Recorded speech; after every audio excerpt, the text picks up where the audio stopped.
quiero darle la bienvenida y los buenos días, además de las gracias por acompañarnos, al economista Abelardo Pachano. Muy buenos días, economista. Quisiera confirmar que nos escucha a esta hora, que tenemos esa conexión clara.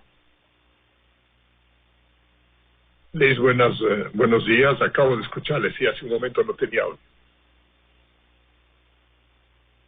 Bueno, economista, definitivamente se ha dicho que con esta pandemia del coronavirus, pues el déficit en el país, el déficit fiscal, aumentaría a 10.000 millones de dólares y ante eso el gobierno busca soluciones urgentes que permitan paliar esta crisis económica, producto de esta crisis sanitaria que enfrenta el país ya desde hace más de un mes. Ante eso, el Ejecutivo remitió sus proyectos a la Asamblea, un proyecto de corte humanitario y otro de ordenamiento de las finanzas públicas, que ya se está debatiendo y desde la Asamblea en esta primera discusión pues comienzan a salir propuestas y cuestionamientos también a dicho proyecto. Me gustaría empezar preguntándole cuál es su opinión respecto a uno de estos proyectos, al proyecto de apoyo humanitario con el que el gobierno ha dicho pretende proteger a los ciudadanos, sobre todo en el pago de deudas, de servicios. Buenos días, Liz, y gracias por la invitación. En general, yo estoy de acuerdo con el proyecto. Me parece que va al fondo del problema. Busca una contribución nacional que en términos, digamos, porcentuales frente al tamaño del problema es bastante reducida, pero que sí es una muestra de la solidaridad que se busca construir en el Ecuador para poder conseguir un apoyo mucho más decidido de las instituciones y organismos internacionales. De tal manera que si hay observaciones a esa forma de contribución solidaria, sería bueno conocerlas. Tiene su derecho el Parlamento en debatir distintas alternativas, pero lo que sería realmente lamentable es que no se encuentre una forma de contribución nacional, porque sí crearía problemas y restricciones en la cooperación internacional.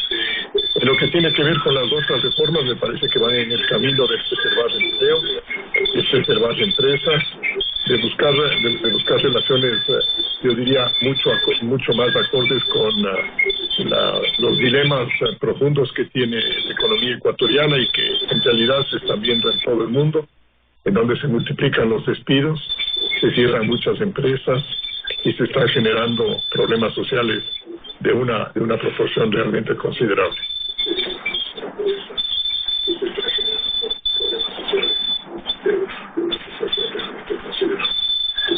Ahora, sin embargo, economista, pues la Asamblea, como yo le decía, comienza a generar también propuestas.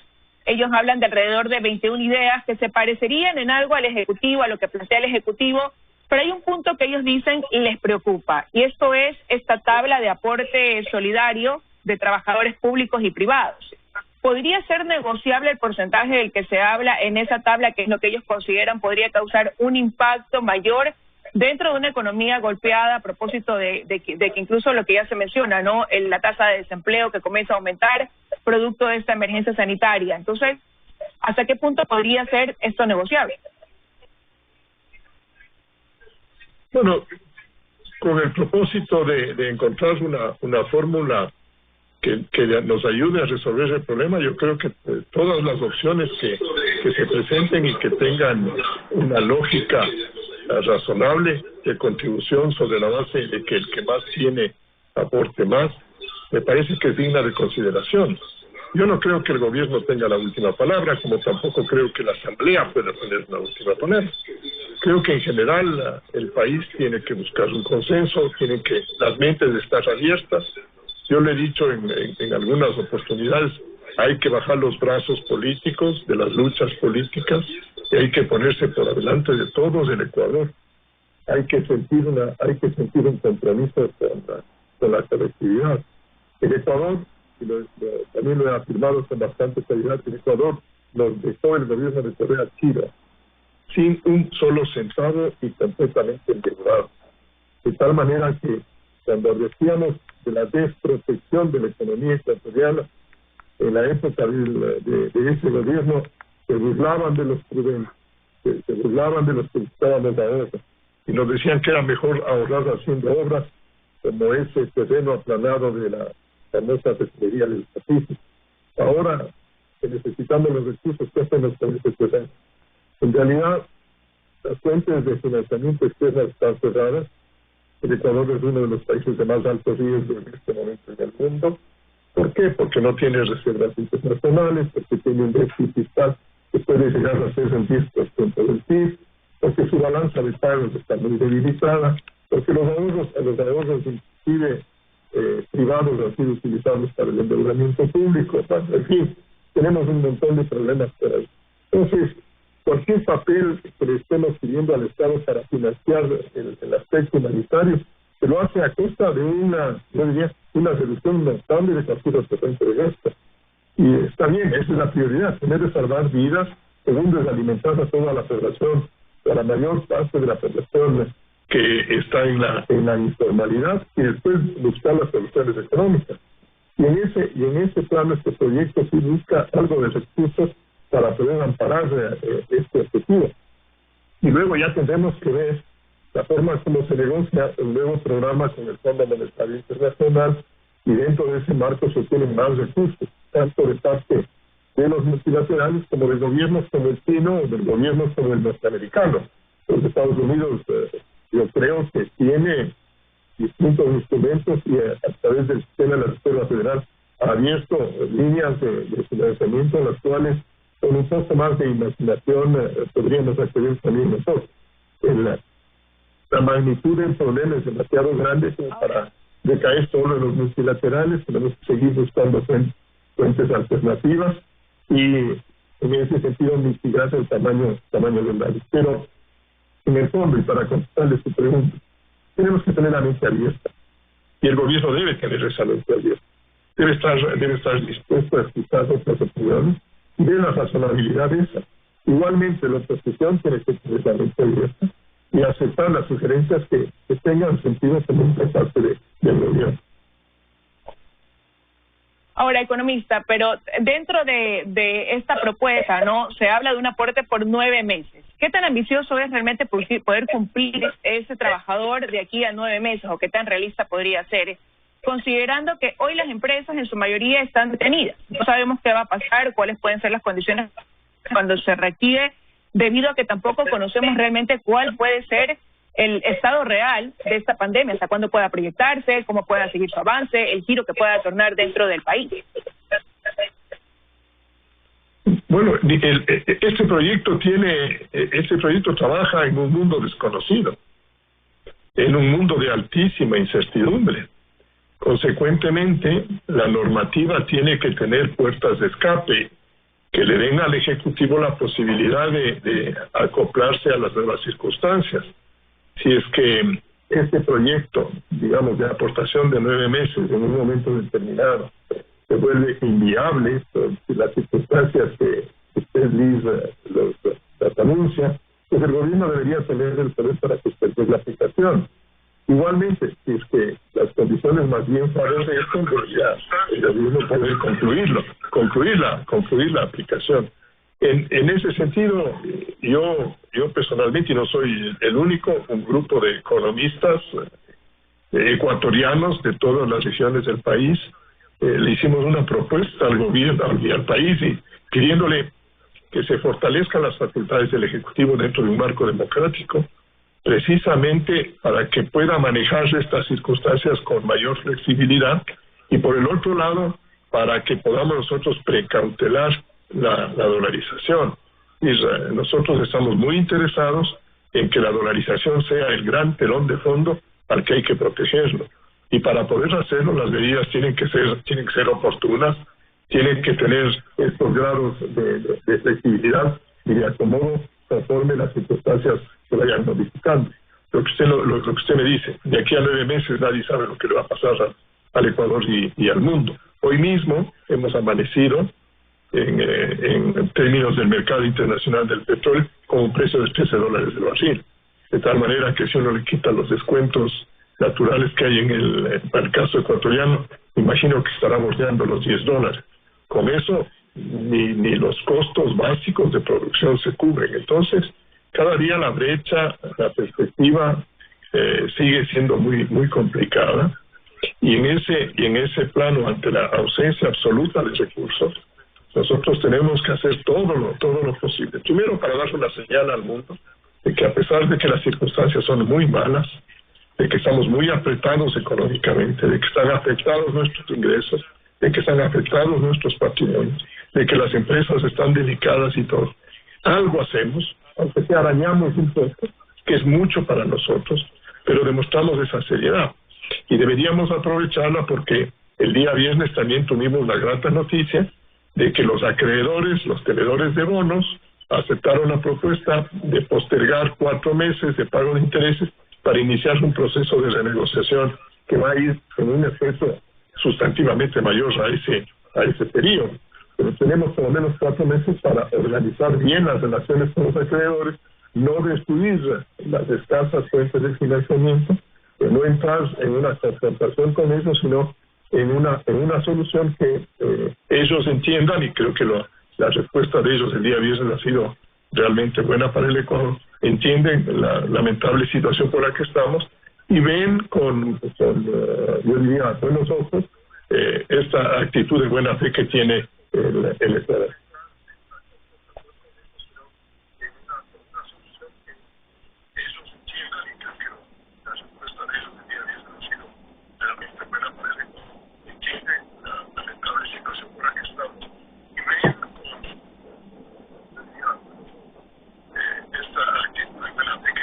Creo que tenemos problemas con el audio. Ahora, economista, pero ¿por qué hablar de que podría ponerse en riesgo la dolarización ante la falta de medidas oportunas dentro de esta crisis económica que vive el país producto de esta pandemia? Porque como toda crisis requiere un orden para poder ser tratada, para que la gente vea y todos comprendamos el tamaño del problema y lo trabajemos con la mayor armonía posible. A la dolarización le han amenazado a lo largo de los gobiernos anteriores, le han amenazado un montón de veces, y ha sido un dique que ha resistido. Yo creo que va a seguir resistiendo, no tengo en ese sentido duda, pero hay que también tratarla de una manera que permita que las cosas en el Ecuador tengan orden. Hay que preservar los puestos de trabajo. El Ecuador tiene que encontrar fuentes sustitutivas de ingresos de dólares. Una dolarización con una balanza de pagos deficitaria se vuelve muy dañina para el empleo, porque la forma como reacciona este modelo es cuantitativamente, es decir, reduciéndose en el tamaño. Se cierran empresas, se bota gente, se deja de producir.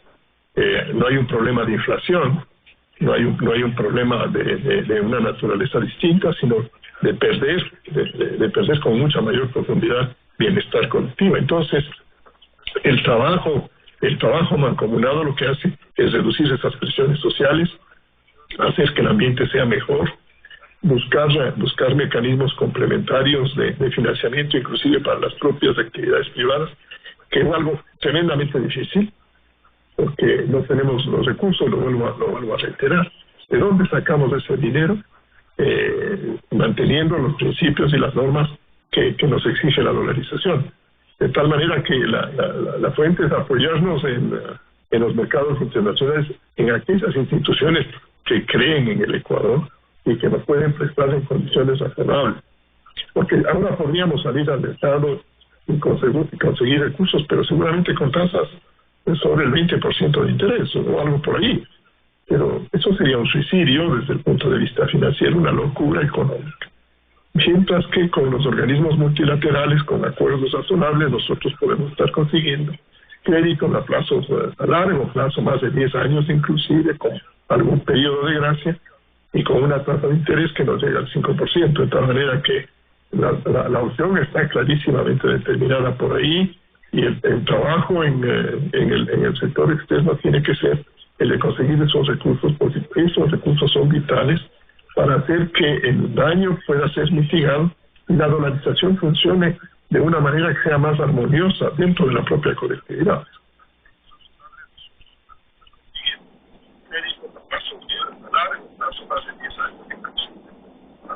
Bueno, Y definitivamente, pues, ese apoyo internacional se ha reflejado. Desde el Fondo Monetario Internacional decían que ven o consideran buenas las medidas que está tomando el gobierno debido a esta situación que vivimos. Y usted ha hablado de mantener los empleos, de la necesidad que hay de mantener ese empleo acá en el Ecuador, economista, pero ahí quería preguntarle precisamente, ¿hay planteamientos ahora dentro de esa necesidad de que se lleguen a acuerdos entre trabajadores y empleados para poder solventar esas plazas de trabajo? Es momento de que haya una flexibilidad en ese marco jurídico, y ahí se habla también de la necesidad de unas reformas laborales por las que el país estuvo esperando desde antes de enfrentar esta pandemia. ¿Hacia dónde deberíamos ir en ese sentido? Bueno, la fórmula de los acuerdos bilaterales y de llegar a entendimiento entre no solo con los trabajadores, también con los acreedores del sistema productivo, con los proveedores de servicios o a quienes les proveemos servicios. Sí, 360 grados alrededor de la empresa. Hay que buscar acuerdos que sean lo suficientemente claros para que se mantengan esas fuentes de trabajo. E incluso el propio Estado tiene que ser flexible en ese plano, porque no puede exigir, y me voy a referir al plano del sistema de rentas, me voy a referir al plano de la seguridad social, a pesar de que está en condiciones bastante malas, pero no pueden exigir que las empresas tengan niveles rigurosos de cumplimiento mientras estamos pidiendo sacrificio a los demás. Entonces, ellos también tienen que entrar en un plano abierto de acuerdo con las empresas. Entonces, ¿qué es el tema de fondo que está aquí? Todos vamos a perder algo, pero si trabajamos juntos, el resultado final va a ser mucho mejor para la colectividad de que si trabajamos de una manera individual. Entonces, si nosotros hablamos con los trabajadores para llegar a otra relación, los acreedores también tienen que aportar lo suyo, el Estado tiene también que aportar lo suyo, y las cadenas de pago y las relaciones comerciales tienen que hacer lo suyo. Entonces, aquí a todo el mundo hay que pedirle que entren en un conjunto de normas que van sobre la línea de ayúdame que te ayudo, y todos nos ayudaremos. Ese es el propósito, por lo menos como yo le veo, que sustenta esta realidad absolutamente destrozada por la que estamos nosotros atravesando y por la que el mundo está atravesando. Y como es un mundo, y lo vuelvo a repetir, es un mundo desconocido, aquí va a haber prueba y error. Vamos a tomar decisiones, en algunas acertaremos, en otras no acertaremos y tendremos que rectificar. Y aquí hay que saber también reconocer las limitaciones que tenemos en cuanto a la certeza del camino por el que vamos a transitar. Habrá zonas pantanosas en donde nos vamos a resbalar o nos podemos hundir. Pues habrá que tratar de evitar de eso y salir rápidamente en esas circunstancias, revisando la decisión. Ese es un motivo más para darle al gobierno facultades que no le hubiéramos dado en condiciones normales, que no hubiera requerido y que no requiere en condiciones normales. Y por eso es que inclusive yo extraño mucho el hecho de que antes la Asamblea tenía y el gobierno tenían organismos multifuncionales en donde se encontraban las distintas funciones del Estado para poder trabajar en este tipo de circunstancias. Habían delegados del Ejecutivo, delegados del Legislativo, delegados de las cámaras, delegados de los trabajadores, que formaban un conglomerado, o gobiernos, digamos, o instituciones, en donde se debatían los distintos problemas. No se cercenaban, no se distanciaban las partes de la sociedad ecuatoriana, sino que más bien buscaban a través de la legislación soluciones conjuntas. Yo extraño mucho, porque en la Constitución actual eso se desechó y siempre se puso en malos términos la participación de los sectores no gubernamentales en organismos gubernamentales, que creo yo que es un error conceptual de fondo que se ha cometido. Y por eso es que en el Ecuador los distanciamientos, las diferencias de opinión se han vuelto mucho más profundas y radicales de las que teníamos antes, porque teníamos foros en donde intercambiábamos puntos de vista funcionalmente hablando. Bueno, ahora se habla del acompañamiento de una comisión técnica durante lo que toma este proceso de la Asamblea. Tienen un mes para poder resolver sobre estos dos proyectos, como decía yo al inicio de la entrevista, cuyo debate ya ha comenzado con la aspiración de poder resolver antes de esos 30 días que tiene la Asamblea. Quiero agradecerle al economista Pachano por habernos acompañado esta mañana aquí en los desayunos de 24 horas. Ha sido un gusto, Liz, y muchas gracias.